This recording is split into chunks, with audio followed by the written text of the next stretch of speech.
இப்போ இருக்கக்கூடிய சமூகத்துல ஆணவ படுகொலையுடைய எண்ணிக்கை எந்த அளவுக்கு அதிகரிச்சுட்டு இருக்குது. இந்த வருஷத்துல மட்டும் எவ்வளவு கொலைகள் நடந்திருக்கு.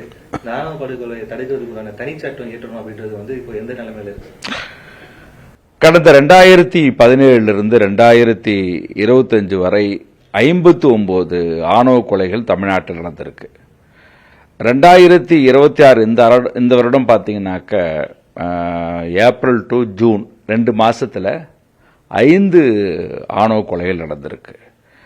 அப்ப ஏற்கனவே உள்ள ஒரு 59 இந்த 5 பார்த்தீங்கன்னா 64 ஆணவ கொலைகள் தமிழகத்தில் இதுவரை நடந்திருக்கு. ஆனால் அரசாங்கம் கொடுக்கிற டேட்டா பார்த்தீங்கன்னாக்க லோக்சபால கொஸ்டின் அவர்ல என்ன சொல்றாங்கன்னாக்கா 17 21 வரை 5 ஆண்டுகளிலே 3 தான் நடந்திருக்கு. அதுக்கப்புறம் நான் செக் பண்ணேன் 2021 22 23 24 என்ன சொல்றாங்கன்னு பார்க்கும்போது 1 எக்ஸ்ட்ரா காட்டி மொத்தம் 4 தான் நடந்திருக்குன்றாங்க. நம்ம இடங்கள்ல 64 நடந்திருக்குன்றத இந்த டேட்டாவே எவ்வளவு வேரியன்ஸ் இருக்குன்றது நீங்க புரிஞ்சுக்கலாம். நேஷனல் லெவலில் காட்டுறது அவங்க அப்படிதான் காட்டுறாங்க. வருடத்துக்கு இந்திய அளவில் 22 33 தான் காட்டுறாங்க. ஆனால் இது ஒரு பொய்யான கணக்காக சொல்றது. இப்போ நாங்கள் எவிடன்ஸ் எடுத்து நடத்துகிற இந்த வழக்கிலேயே சில வழக்கு தான் எடுக்க முடியுது. இந்த 64 வழக்குன்றது என்னை பொறுத்தவரை அது குறைவுதான். நிறைய ஆணவ கொலைகள் தற்கொலைகளாகவே அது வச்சிருப்பாங்க. சந்தேக மரணங்களாகவும் தற்கொலைகளாகவும் விபத்தாகவுமே அது கடப்பல கிடக்குது. இப்ப நீங்க ஒரு பொண்ணு தூக்கில் தொங்குறாங்கன்னு வச்சுங்களேன், அது அவ தொங்க வைக்கப்பட்டாளா தொங்குனாளான்றதெல்லாம் போஸ்ட்மார்ட்டத்தில் தெரியாது. அதே மாதிரி ஒரு பொண்ணு விஷம் குடிச்சு இறந்து போறாங்க அப்படின்னாக்கா அந்த விஷத்தை அவங்க குடிச்சாங்களா ஃபோர்ஸ் பண்ணாங்களான்றது தெரியாது. அப்ப ஒரு போலீஸ் விசாரணை என்பது அந்த முகாந்திரத்தை கண்டுபிடிக்கணும். ஆனா இவங்க யாருமே கண்டுபிடிக்கல. இதுல ஒரு சாபக்கேடு என்னன்னா, தமிழகத்தில் நடந்த இத்தனை 30 ஆண்டு கால இதுல ஆணவ கொலை வரலாற்றுல 7 வழக்குக்கு மட்டும்தான் தீர்ப்பு கிடைச்சிருக்கு. அந்த 7 வழக்குமே அண்டர் எஸ்சிஎஸ்டி ஆக்ட்ல. இன்னும் ஒருபடி மேல போய் சொல்றேன்.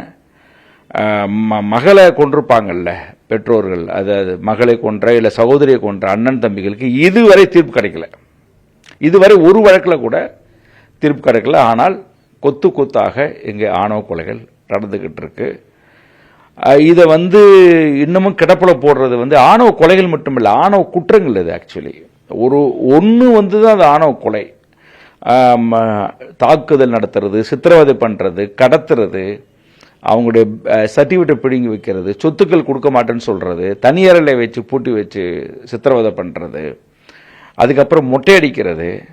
இப்படி நாங்கள் தேசிய அளவில் ஒரு ரிசர்ச் பண்ணி பார்த்தோம். 41 வகையான ஹானர் கிரைம்ஸ் லிஸ்ட் அவுட் பண்ணியிருக்கோம். 41 வகை இருக்கு இதுல. வெறும் அதுல ஒன்று தான் ஆணவ கொலையா பார்க்கிறோம். ஸோ இதுக்கு ஏற்கனவே ஒரு சட்டம் ஏற்றுங்கன்னு சொல்லி 2018 சக்திவாகினி கேஸ்ல உச்சநீதிமன்றம் ஒரு தீர்ப்பே கொடுத்திருக்கு. விரைவில் ஆணவ கொலைக்கு தனிச்சட்டம் ஏற்றுங்கள், அதுவரை நாங்கள் சொல்லுகிற வழிகாட்டு நெறிமுறைகளை ஃபாலோ பண்ணுங்க சொல்லி ஒரு 20 வழிகாட்டு நெறிமுறைகளை அறிவிச்சிருக்கு. உதாரணத்துக்கு இன்டர்காஸ்ட் மேரேஜ் எங்க நடந்தாலும் இமிடியேட்டா அந்த போலீஸ் ஜூரிஸ்டிக்ஷன் கண்டுபிடிச்சு டிஎஸ்பி அனுப்பி ப்ரொடெக்ஷன் கொடுக்கணும் சட்டத்தில் சொல்லப்பட்டிருக்கு. இன்டர்காஸ்ட் மேரேஜ் கப்பலுக்கு ப்ரொடெக்ஷன் சென்டர் ஒவ்வொரு டிஸ்ட்ரிக்ட்லையும் இந்திய அளவில் உருவாக்கணும்னு சொல்லப்பட்டிருக்கு. அப்படி எங்கேயுமே உருவாக்கப்படலை.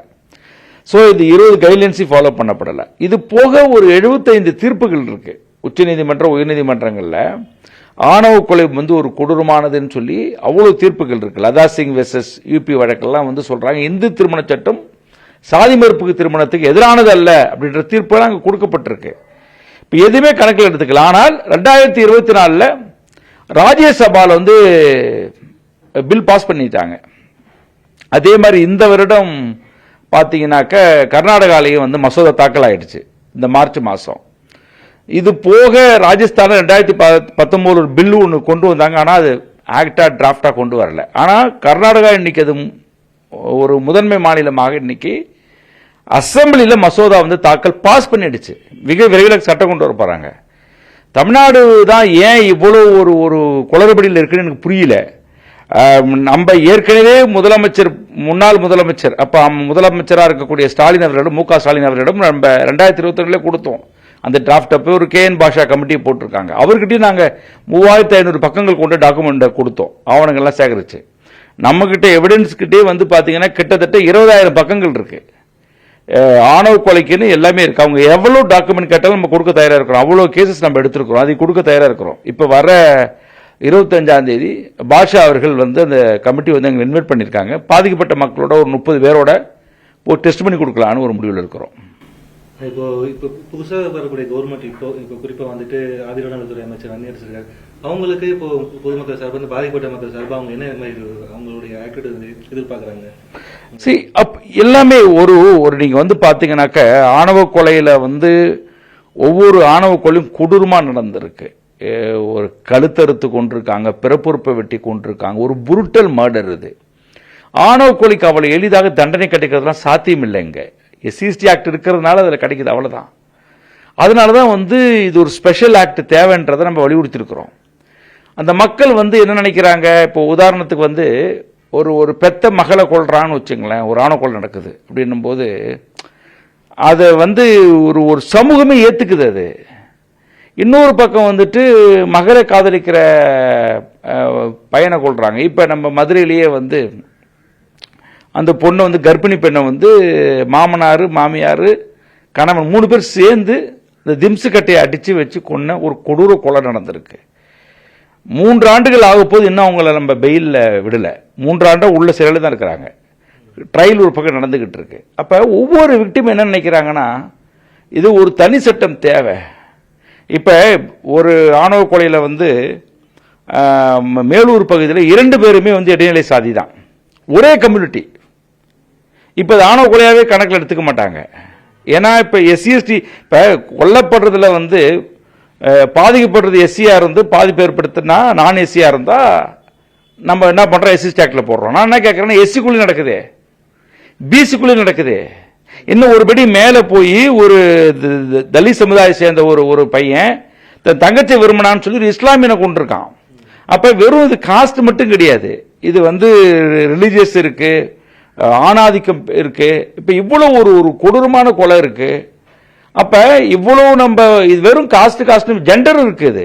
இவ்வளவு ப்ரோக்ரெசிவா பேசுற அரசுகள் இது ஏன் கொண்டு வரலனாக்க மக்கள் எல்லாரும் அதை எதிர்பார்க்கிறாங்க. குறிப்பா வந்து தாவேக்கால இருந்து போன நவம்பர் டிசம்பர்ல அவங்க அமைச்சர் இப்போ அமைச்சராக இருக்கக்கூடிய ஆதவ அர்ஜுனா அவர்கள் வந்து அவங்க வழக்கறிஞர் அனுப்பி இது ரொம்ப முக்கியமா இருக்கு, இது நாங்கள் உச்சநீதிமன்றத்துக்கு கொண்டு போகணும்னு விரும்புறோம்னு சொல்லி இங்க அவங்க வழக்கறிஞர் குழு வந்து ஆவணங்கள்லாம் பார்வையிட்டாங்க. இது எடுத்துட்டு போய் ஒரு கேஸ் ஃபைல் பண்ணிருக்காங்கன்னு நினைக்கிறேன். அப்ப அவங்க ஒரு இன்ட்ரெஸ்ட் காட்டியிருக்கிறாங்க. ஆனால் அது சட்டமாக்கப்படணும். இப்ப அவருக்கு அவர் கையில பொறுப்பு இருக்கு நினைச்சிருந்தாருன்னா முதல்வர் விஜய் இது உடனடியாக சட்டமாக்கலாம்.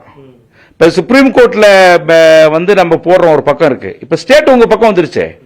ஆணவ கொலை தனிச்சட்டம் ஏற்றுங்கன்னு சொல்லிட்டு தாவேகா சார்பா போன நவம்பர்ல தான் டிசம்பர்ல போட்டாங்க. இந்த டாக்குமெண்ட்ல இங்க வாங்கிட்டு போனாங்க நம்ம கிட்ட போன அக்டோபர் நவம்பர் அந்த வாக்குல. நான் என்ன கேட்கிறேன், அப்படி நம்ம ஒரு இங்க ஏற்றணும்னு சொல்லி நம்ம போடும்போது இப்ப ஆட்சி அதிகாரம் கையில வந்துருச்சு. அவங்க நினைச்சாங்கன்னா கண்டிப்பாக தனிச்சட்டம் ஏற்றலாம்.